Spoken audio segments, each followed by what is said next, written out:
The morning sun rose over the fields of Harvest Colony, like it did every day. Miho wiped the sweat from his face and looked across his land. Rows of tall crops stretched as far as he could see. He had been a farmer here for 5 years now. It was hard work, but it was honest work. This colony world was far from Earth, but it felt like home. Miho grabbed his tools and started walking across the eastern field. He needed to check the irrigation systems before the heat got too bad.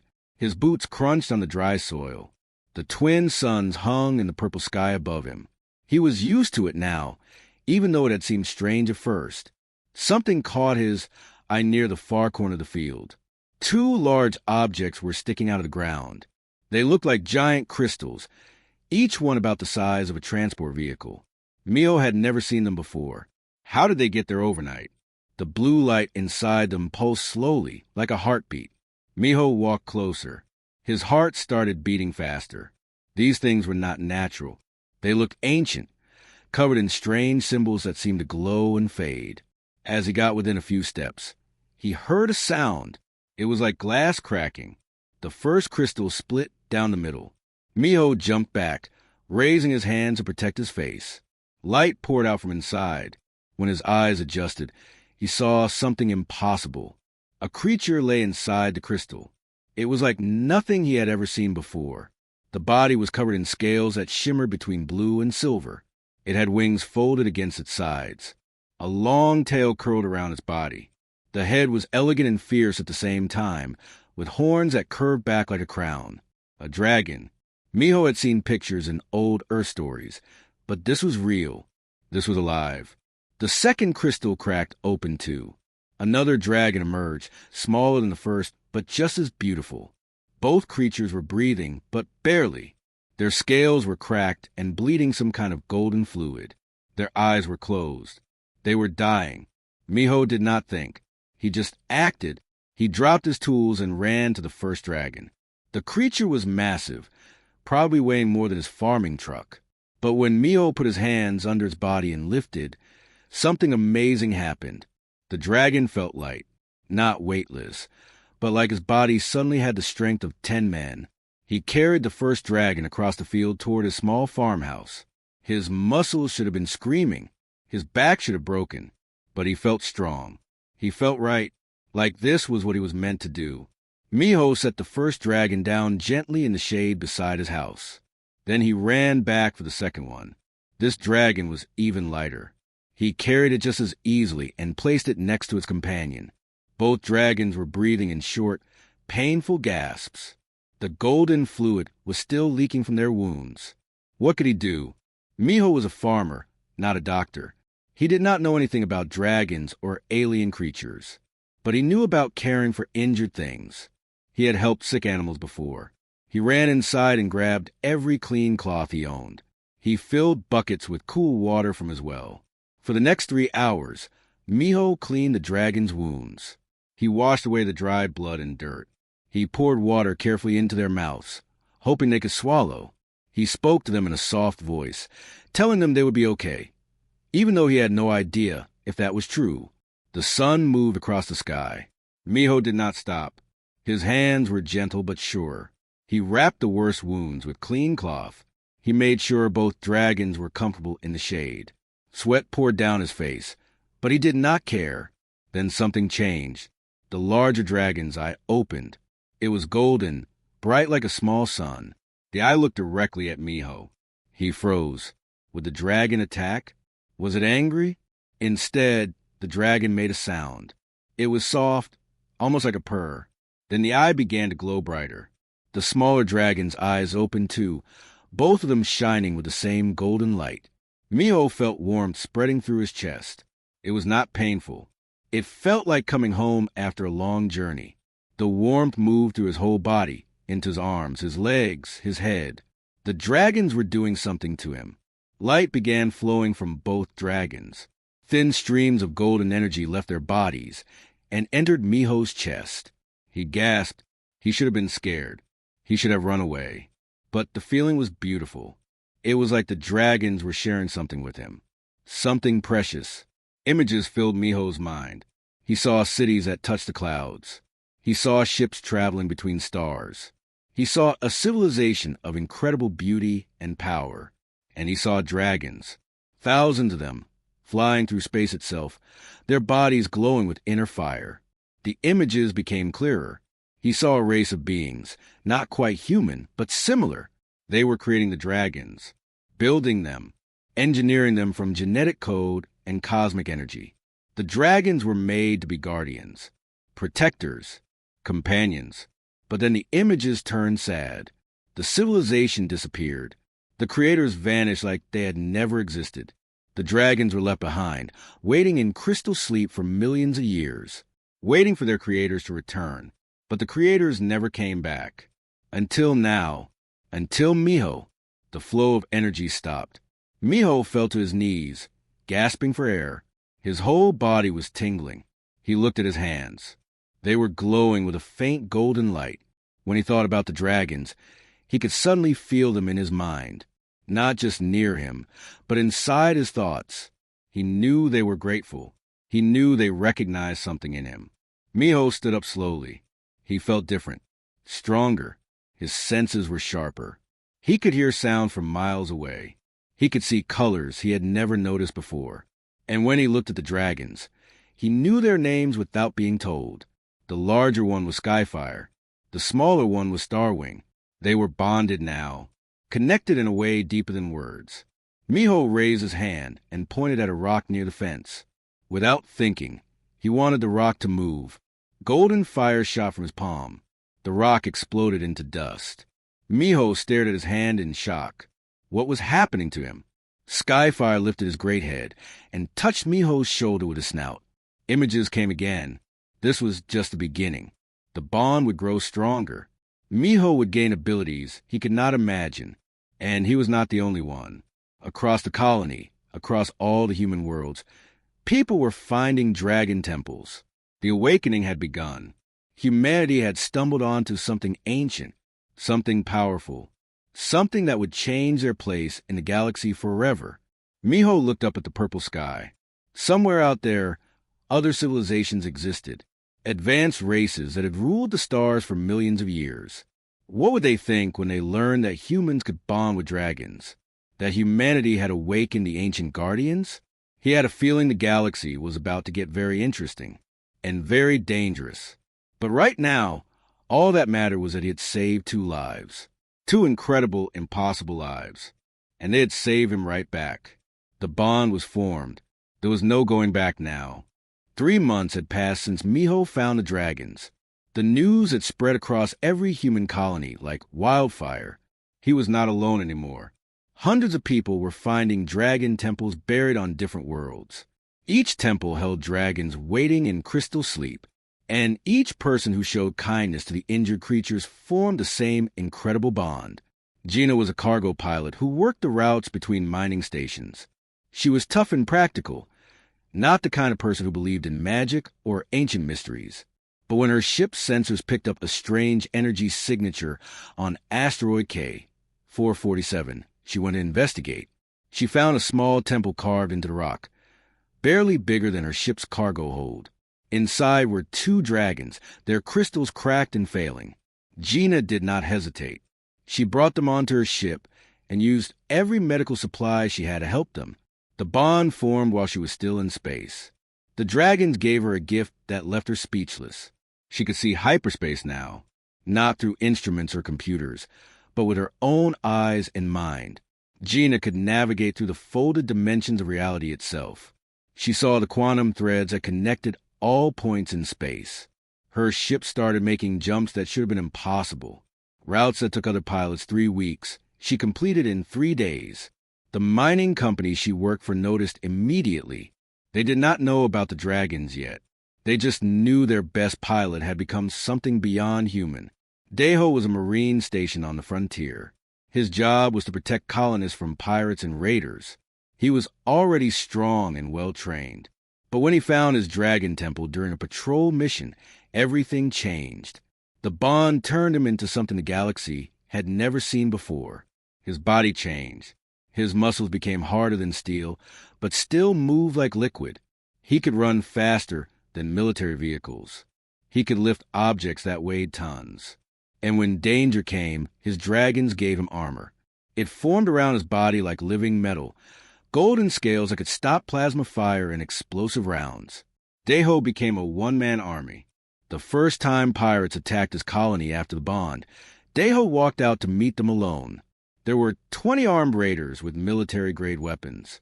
The fight lasted less than 5 minutes. Deho moved through them like a storm. His fists shattered their armor. His dragon fire melted their guns. When it was over, the pirates were unconscious and tied up, and Deho did not have a scratch on him. Yuna was different from the others. She was a scientist who studied ancient civilizations. When she found her dragon temple in a research facility's basement, she approached it with careful curiosity. Her bond gave her something unique. Her mind expanded. She could think faster and hold more information than any computer. But the greatest gift was communication. Yuna discovered she could talk to other bonded humans across light years of distance. Not with technology, just with her mind and the dragon network. Every bonded human was connected through their dragons. It was like a web of consciousness spreading across human space. Yuna became the center of that web. She could send messages instantly to anyone else who was bonded. She could feel when new bonds formed. She could sense when bonded humans were in danger. Within 6 months, the number of bonded humans reached 2,000. Each one had unique abilities. Some could survive in the vacuum of space, wrapped in dragon energy. Some could heal wounds just by touching them. Some could move objects with their minds. Some could see the future in brief flashes. And all of them could fight. The dragons made humans into warriors beyond anything the galaxy had seen in millions of years. The Galactic Council noticed. They had to. Reports were flooding in from across known space. Humans who could tear through starship hulls with their bare hands. Humans who traveled through space without ships. Humans who could destroy entire fleets single-handedly. Ambassador Hannah was called to speak before the council. She was bonded too. Her dragons had given her presence and authority that filled any room she entered. When she walked into the council chambers, her eyes glowed with soft golden light. The alien representatives actually stepped back. The council chamber was massive. Representatives from 30 different species sat in curved rows. The Thalorians with their crystal bodies. The Vex with their hive minds. The Soriath who looked like living shadows. All of them ancient. All of them powerful. All of them afraid. The Thalorian ambassador spoke first. His voice was like wind chimes. He asked the question they all wanted answered. What were humans doing? What were these creatures they had bonded with? And most importantly, would humanity stop? Hannah stood in the center of the chamber. She did not look nervous.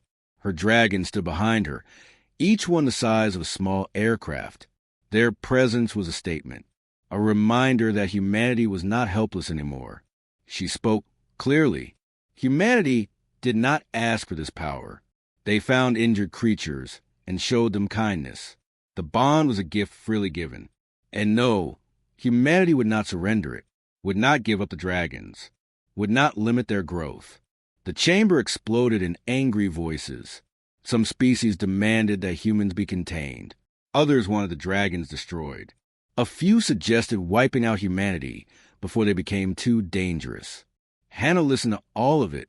Then she showed them something. A hologram appeared in the air. It showed footage from a recent incident. A human named Taeyong had been traveling through deep space when he encountered a pirate fleet, 30 ships, all armed with military weapons. They demanded he surrender his cargo. Taeyong refused. The pirates opened fire. The footage showed what happened next. Taeyong's body erupted with golden light. His dragon emerged from his chest like it was made of pure energy. Together they moved through space like a living weapon. Dragon fire hotter than stars cut through ship after ship.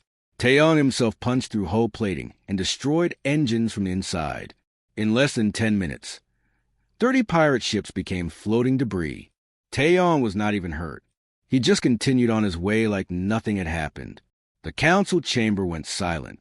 One human had destroyed a small fleet alone, and there were thousands of bonded humans now. Maybe tens of thousands soon. The Vex Collective made the decision.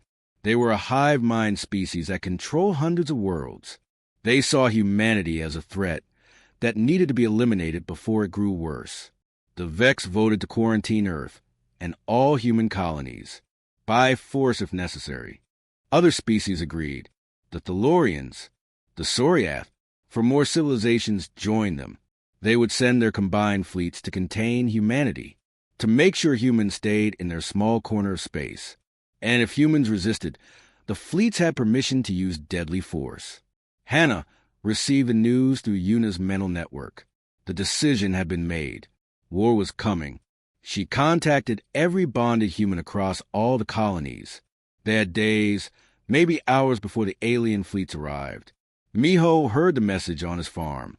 His dragons had grown larger now, each one the size of a house. He looked up at the sky and wondered how many ships would come. How many aliens thought they could cage humanity? The Vex fleet arrived first. 200 warships dropped out of hyperspace near Earth. They expected humans to panic, to surrender. Instead, they found 200 bonded humans waiting for them in the void of space. The battle was short and brutal. Humans moved through the vacuum like they were born to it. Dragon fire cut through shields that should have been impenetrable. Bonded warriors tore through hull plating with their hands. Ships exploded. Escape pods fled in all directions. When it was over, the Vex fleet was destroyed. Not a single human had died. The survivors retreated in terror, broadcasting warnings across their network. Humanity was not prey. Humanity was apex predators wearing human skin. The galaxy received the message clearly, and for the first time in millions of years, the ancient civilizations felt real fear. These young humans, with their dragon bonds, were not just dangerous. They were unstoppable. The Galactic Council called an emergency meeting. But this time, it was not to discuss containing humanity. It was to discuss survival. Because 6 major civilizations had just decided to do the unthinkable. They would unite their fleets and wage total war against humanity. 10,000 warships would descend on human space. Planet killer weapons would be deployed. This would not be containment. This would be extermination. The dragon bonds had made humanity powerful. Now they would see if they were powerful enough to survive what was coming. War had begun. The allied alien fleets gathered at the edge of human space. 10,000 warships from 6 different civilizations. The largest military force assembled in galactic history. Their mission was simple: destroy humanity before the dragon bonds made them impossible to stop. The Tellurian Empire brought their crystal battleships that could shatter planets with sonic weapons. The Vex Collective arrived with hive ships that carried millions of warrior drones. The Sauriath dynasty deployed shadow vessels that could become invisible and strike without warning. 3 other species added their own terrible weapons to the mix. Against this overwhelming force, humanity could field only 5,000 bonded warriors. The numbers were not even close to fair. But the aliens had made one critical mistake. They thought this would be a normal war. The first major battle happened at the outer edge of the Sol system, a place humans called the Edge. It was empty space with nothing but ice and rock, the perfect place for the aliens to make their stand before pushing toward Earth. Admiral Quan commanded the human defense from a small station. He was bonded with a dragon he called Ironwing. The bond had given him tactical awareness beyond any computer. He could see the entire battlefield in his mind like it was a game board. Every ship, every movement, every possibility. The alien fleet came out of hyperspace in perfect formation, 10,000 ships arranging themselves into attack wings. They expected to see human warships waiting. Instead, they saw people. Just people floating in space, wrapped in golden dragon energy. The Tellurian admiral sent the first message. Surrender now and humanity would be allowed to live under alien supervision. Refuse and every human world would burn. Quan sent back a single word. No. The battle began. The aliens opened fire with everything they had. Plasma cannons, missile swarms, energy beams that could cut through mountains. The weapons lit up space like a second sun. The bonded humans moved. They did not dodge or hide. They flew straight into the weapons' fire. Dragon energy shields absorbed blasts that should have vaporized them. And when they reached the alien ships, the real fighting started. Sora was bonded with twin dragons she named Thunder and Storm. Her gift was lightning. She flew between enemy vessels with her arms spread wide. The electric bolts jumped from her hands to the ships around her. The electricity did not just damage the hulls. It jumped from ship to ship, creating a chain reaction. Engines failed. Shields collapsed. Systems shut down across entire sections of the fleet. One lightning strike from Sora disabled 20 ships at once. She laughed as she flew, her joy mixing with her dragon's fury. Thunder and storm roared in her mind, urging her to strike harder, fly faster, burn brighter. Geo had a different approach. His bond had changed him in a way that terrified even other bonded humans. He could become pure energy. His body would dissolve into golden light, and he could pass through solid matter like a ghost. He flew straight into the largest Vex Hive ship. The shields could not stop him. The hull could not block him. He materialized inside the ship's reactor core and placed his hands on the containment field. Then he poured dragon fire directly into the reactor. The explosion could be seen from Earth. The Hive ship broke apart from the inside, taking 3 nearby vessels with it in the blast. Geo reappeared in open space, his body reforming from light. He was already looking for his next target. The aliens tried to adapt. They had fought wars for millions of years. They knew tactics and strategy, but they had never fought anything like bonded humans.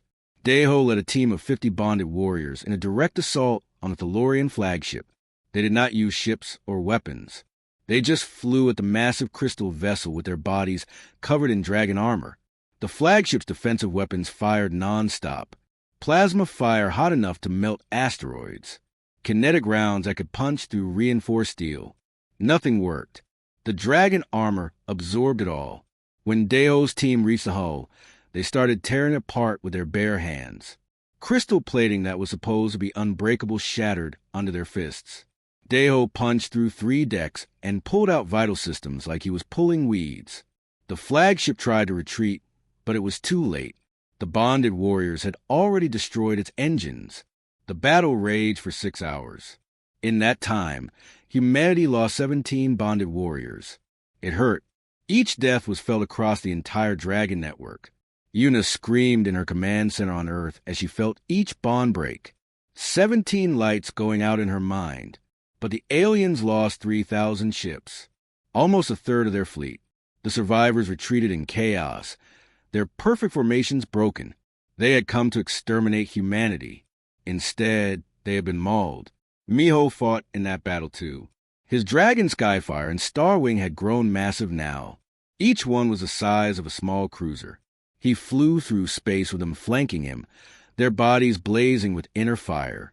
When a Thalorian dreadnought called Infinite Conquest broke through the defensive line and headed toward Earth, Miho intercepted it alone.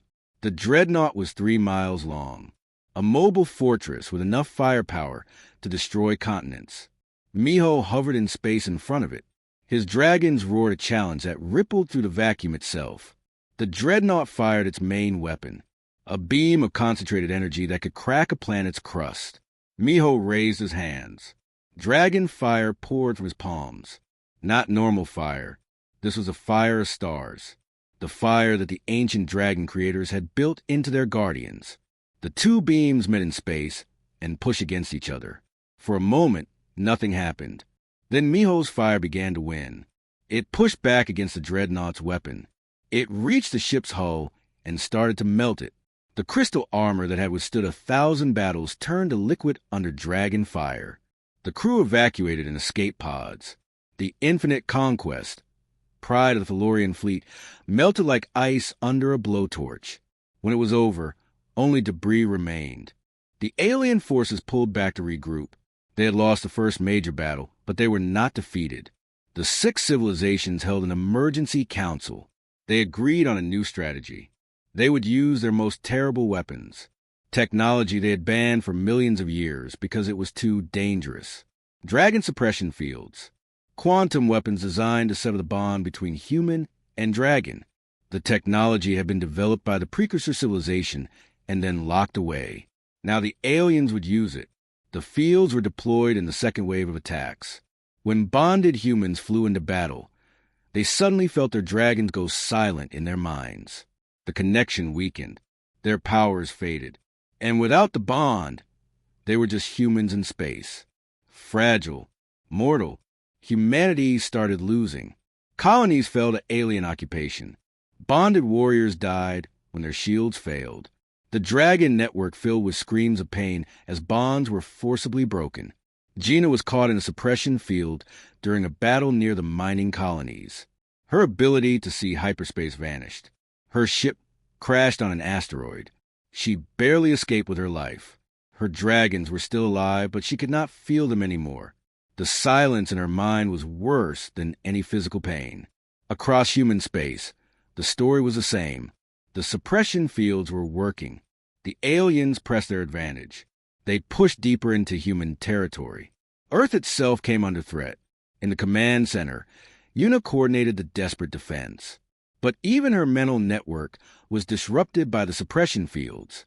She could not reach all the bonded humans anymore. The web of consciousness was breaking apart. Quan made a difficult decision. Humanity needed something that could turn the tide. They needed answers about the dragons, about the bond, about why the precursors had created these guardians in the first place. There were legends among the bonded, stories that came through the dragon memories, legends of a first temple at the galaxy's core, a place where the dragon creators had built their greatest works, a place of power and knowledge, but also a place of danger. The legend said that entering the first temple and bonded meant instant death, the power that would destroy any normal being. But entering bonded meant transformation, change, evolution into something new. No one had ever gone to the first temple. It was too far, too dangerous, too unknown. Bora volunteered. She was young, only 20 years old. She had bonded just 6 months ago. But her dragons told her she had to go, that she was meant to go, that the answers humanity needed were waiting at the first temple. Quan wanted to refuse. Bora was too young, too inexperienced. But when he looked in her eyes, he saw something that made him pause. Her dragons believed in her. And if the dragons believed, maybe he should too. Bora took the fastest ship humanity had and jumped toward the galactic core. The journey would take weeks even at maximum speed.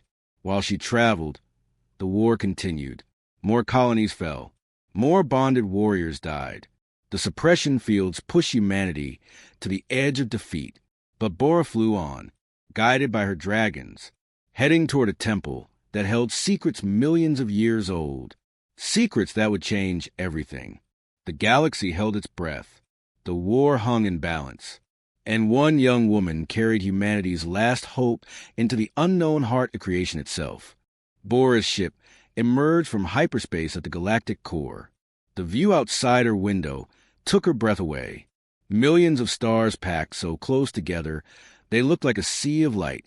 And in the center of it all, floating in the void, was the first temple. It was enormous, bigger than any space station humanity had ever built. The structure was made of the same crystal material as the dragon's sleep chambers, but this crystal pulsed with power that made Bora's teeth ache even from miles away. Symbols covered every surface, glowing and shifting in patterns that hurt to look at directly. Her dragons stirred in her mind.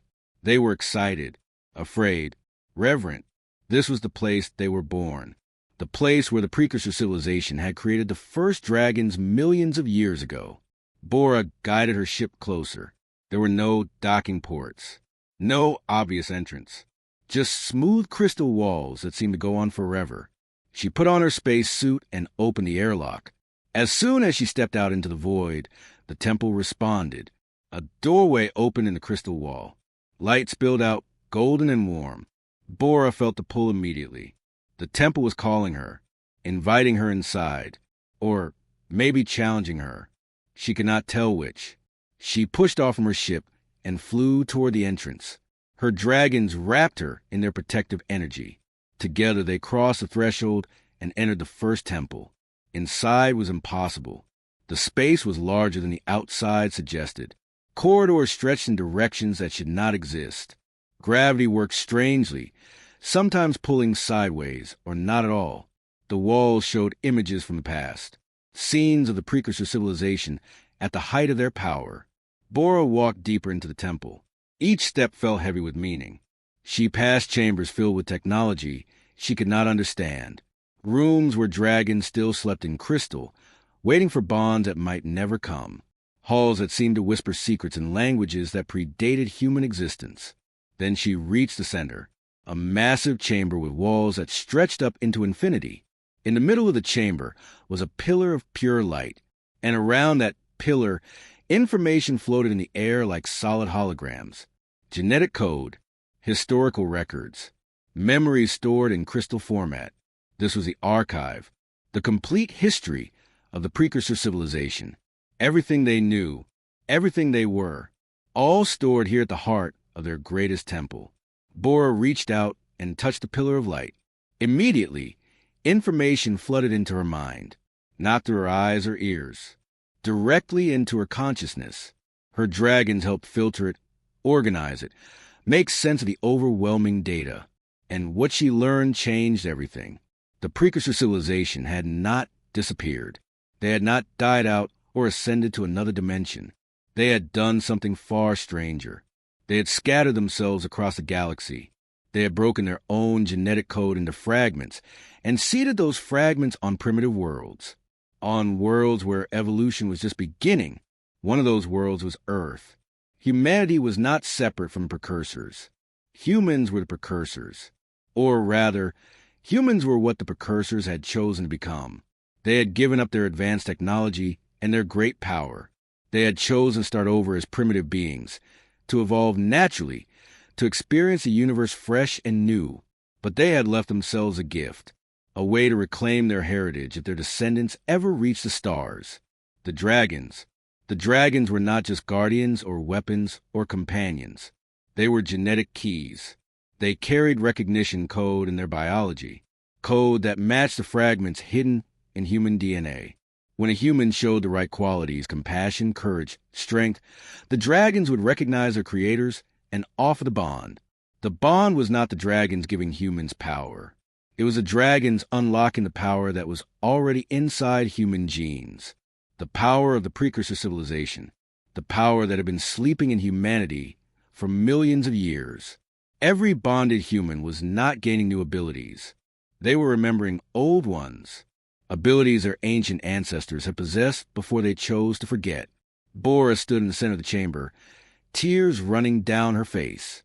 Humanity was not an upstart species stumbling into galactic politics.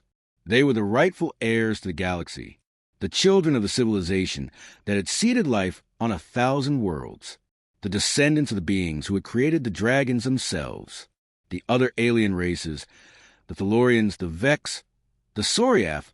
All of them were younger. The precursors had created them too, or at least guided their evolution. The whole galaxy was humanity's inheritance, and the dragons had been waiting millions of years for their creators to come home. More information flowed from the pillar. Bora learned about the suppression field the aliens were using. The precursors had created those too, as a safety measure in case the dragons ever went rogue. But there was a countermeasure, a way to override the suppression fields. And there was something else, something incredible. The archive showed her the location of the firstborn, the original dragons, the prototypes that the precursors had created before making all the others. These dragons were not the size of houses or ships. They were the size of moons, the size of planets, massive beings that had slept in the deep void between galaxies since the precursors had scattered themselves. The firstborn had been waiting, programmed to wake only when enough bonds had formed, when enough of Precursor's descendants had proven themselves worthy, when humanity had shown they were ready to reclaim their birthright. That time was now. Bora felt the temple respond to her understanding. Power flooded through her body, not just through the bond with her dragons, through her own genes. The precursor DNA in her cells activated fully. She transformed. Her body began to glow with the same golden light as the pillar. Her consciousness expanded beyond the temple, beyond the galactic core, reaching out across the vast distances of space. She could feel every bonded human in the galaxy. She could sense their struggles, their pain, their determination. And beyond them, she felt the firstborn stirring. Ancient minds waking from dreams that had lasted eons. They had felt the bonds forming. They had waited for the signal. for the proof that their creators' children were ready. Bora sent that signal now, a call that rippled across the galaxy at speeds faster than light, a message carried to the Dragon Network to every sleeping firstborn in the void. Your creators have returned. Come home, back on Earth. Una gasped in her command center. The Dragon Network suddenly blazed with power. All the suppression fields failed at once. Every broken bond reconnected stronger than before. And in her mind, she heard Bora's voice speaking to every bonded human simultaneously. We are not invaders. We are not a threat. We are the children of the precursor civilization. This galaxy was made for us. The dragons have been waiting for us. And now we claim what is ours by right of birth. The aliens fighting near Earth felt it too. Their instruments detected something emerging from the void between galaxies. Something massive moving through hyperspace at impossible speeds. Quan watched from his station as reality tore open and the firstborn emerged. It was a dragon the size of Earth's moon. Its scales were made of some material that looked like solid starlight. Its eyes burned with the fire of creation itself. And it was not alone. Across every battlefield in the war, firstborn dragons appeared, beings of continental scale that made the alien warships look like toys. One firstborn emerged near the Thalorian fleet and roared. The sound wave, traveling through some dimension beyond normal space, shattered shields on 100 ships at once. The aliens realized their mistake. They had not been fighting an upstart species. They had been fighting the descendants of their own creators, the heirs of the civilization that had built the galaxy's foundations. The Vex Collective tried to retreat, but a firstborn appeared in their path. It did not attack. It simply existed in their way. The Hive ships could not move, could not fight, could only wait for judgment. Miho stood on his farm and watched as a firstborn descended from the sky. Skyfire and Starwing flew up to greet the ancient dragon, and Miho felt their joy through the bond. This was their parent, their originator, the first of their kind. The firstborn spoke, not in words, but in pure meaning transmitted directly to every bonded human. You have proven yourselves. You showed compassion to our children. You accepted the bond with open hearts. You fought to protect what you love. You are worthy of your inheritance. Bora emerged from the first temple transformed. Her body radiated power that made her look like a being made of light. She was still human, but also something more, something ancient awakened. She carried the knowledge of precursors and the authority of their heir. She sent one final message to the Galactic Council. The war ends now. Surrender, and you will be treated with mercy. Continue fighting and face the full power of the dragon creators returned. The alien fleet stopped firing. One by one, they powered down their weapons. The admirals and commanders knew when they were beaten. They had fought against humanity and lost. Now they learned they had been fighting against gods wearing mortal flesh. The galaxy would never be the same. The age of the old empires was over. The age of humanity and dragons had begun. And Bora, standing at the heart of the First Temple, knew this was just the beginning of something far greater than any war. The inheritance had been claimed. Now came the real challenge, learning to be worthy of it. 50 years had passed since the war ended. 50 years since humanity learned the truth about their origins. 50 years since the firstborn dragons returned and changed the galaxy forever. Miho stood in his fields once again. His hair was gray now and lines marked his face. But he was still strong. The bond with Skyfire and Starwing kept him healthy and vital even in his old age. His dragons had grown enormous over the decades. Each one was now the size of a small mountain. They rested near his farmhouse, their bodies creating valleys in the landscape. Children from the nearby settlement came to visit him often. They wanted to hear stories about the first bond, about the day everything changed. Miho told them the same thing every time. He was just a farmer who helped 2 injured creatures. He never imagined it would lead to this. The colony world where Miho lived had changed too. Dragon temples dotted the landscape now. Young humans came from across the galaxy to visit them, hoping to find their own bonds. The temples were no longer hidden or forgotten. They were celebrated, protected, honored as the sacred places they truly were. Above the planet, Massive structures floated in orbit, dragon ships, not machines but living vessels, created through the merger of human technology and dragon biology. These ships could cross the galaxy in days. They could survive in the hearts of stars. And each one was bonded to a human crew who flew them with thought alone. Gina commanded the largest of the dragon ships. She had named it Quantum Wing. After the war, she had dedicated herself to exploration. Her ability to see hyperspace had grown stronger over the years. Now she could navigate routes through dimensions that even the firstborn found impressive. She had mapped regions of space that no one else could reach. Her crew was made of both bonded and unbonded humans. That was important to Gina. Not everyone developed a bond, and that was okay. The unbonded humans had their own gifts, their own value. The Dragon Age was not just for the bonded. It was for all of humanity. Quantum Wing had just returned from a mission to the Galactic Rim. They had discovered 5 new civilizations out there, all of them young and developing. Gina's job was to make first contact, to introduce them to the Galactic Council, and to make sure they understood the new order.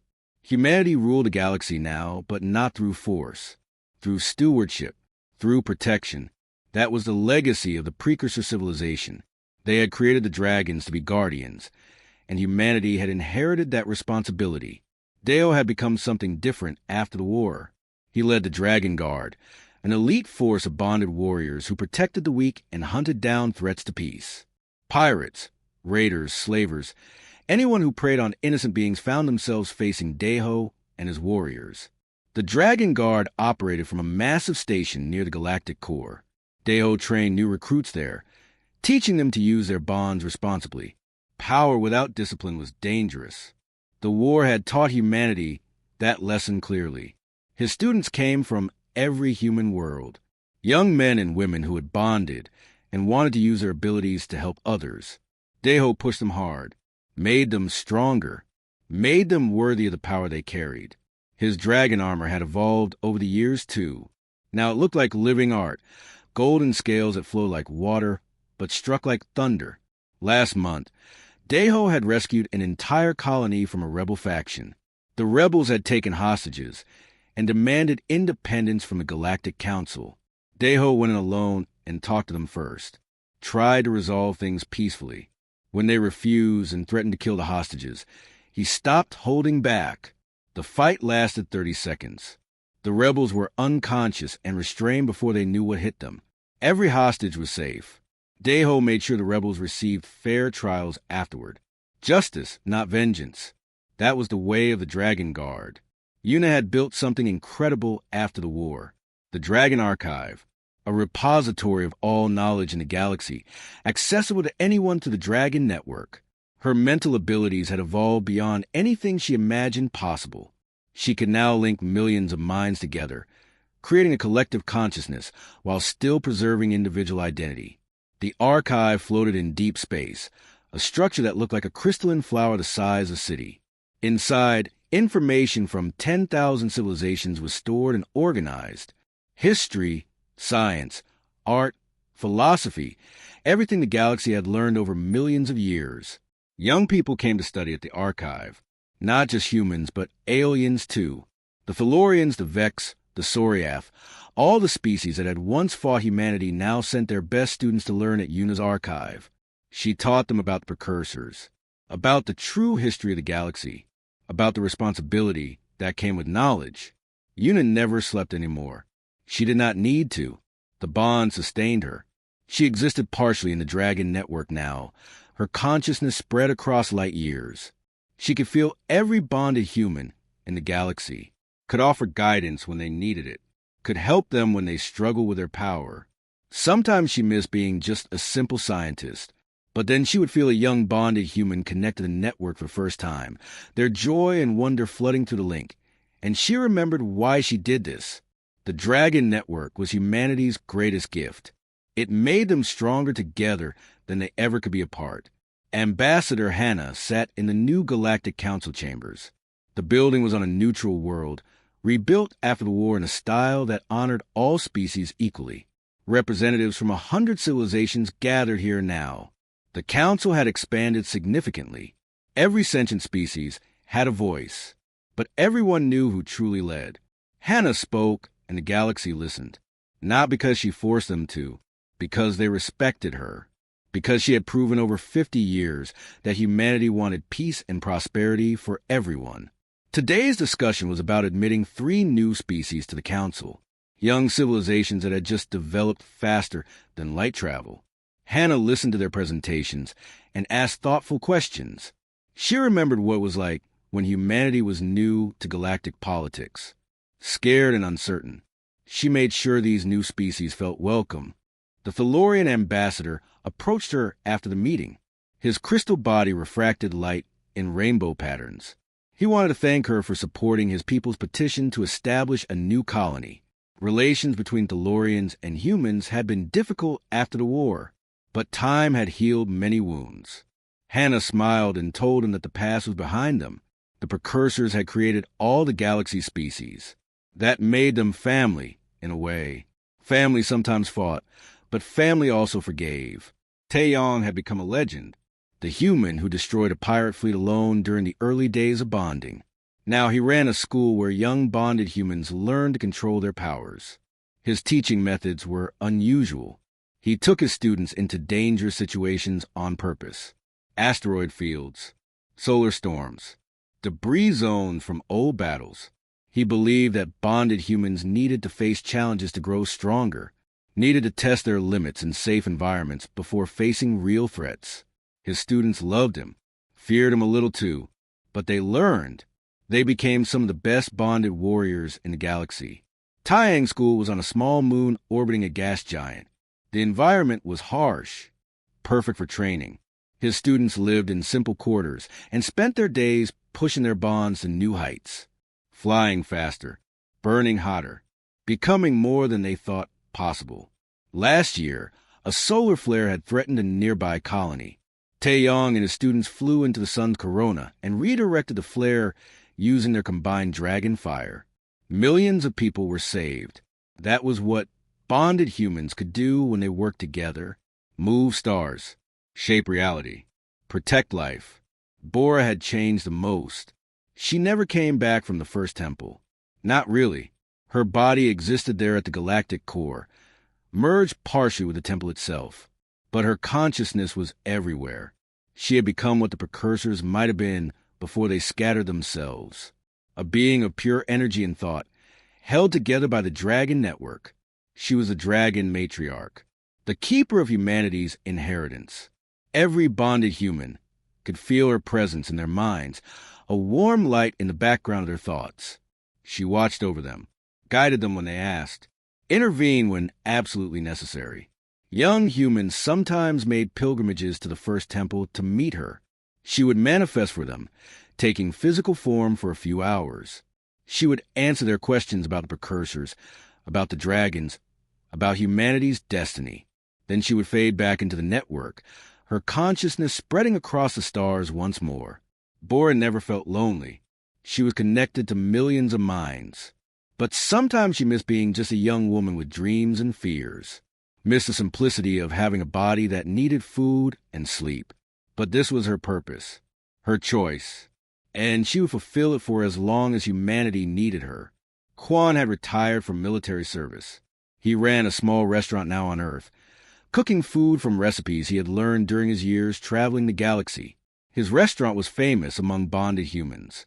They came from across space to eat his cooking and share stories. Ironwing, his dragon, rested in the park behind the restaurant. Children played around the massive creature, completely unafraid. The dragon watched them with patient eyes, occasionally blowing small puffs of smoke that made the children laugh. This was peace. This was what they had fought for. A galaxy where humans and dragons could live openly, where children could play without fear, where different species worked together instead of fighting. As Miho watched the sunset over his fields, Skyfire and Starwing hummed in his mind. They showed him visions of the future. More temples activating, more bonds forming. Humanity spreading across the galaxy not as conquerors, but as gardeners, tending the inheritance their ancestors had left them. The age of dragons had truly begun, and the galaxy was better for it. Not perfect. There were still challenges. Still conflicts to resolve. Still mysteries to uncover. But humanity faced it all with their dragon partners by their sides. Miho smiled. 50 years ago, he had simply carried two injured creatures across his field. He had shown them kindness when they needed it most. And that one act of compassion had changed the fate of the entire galaxy. Sometimes the smallest gestures created the biggest changes. That was a lesson worth remembering.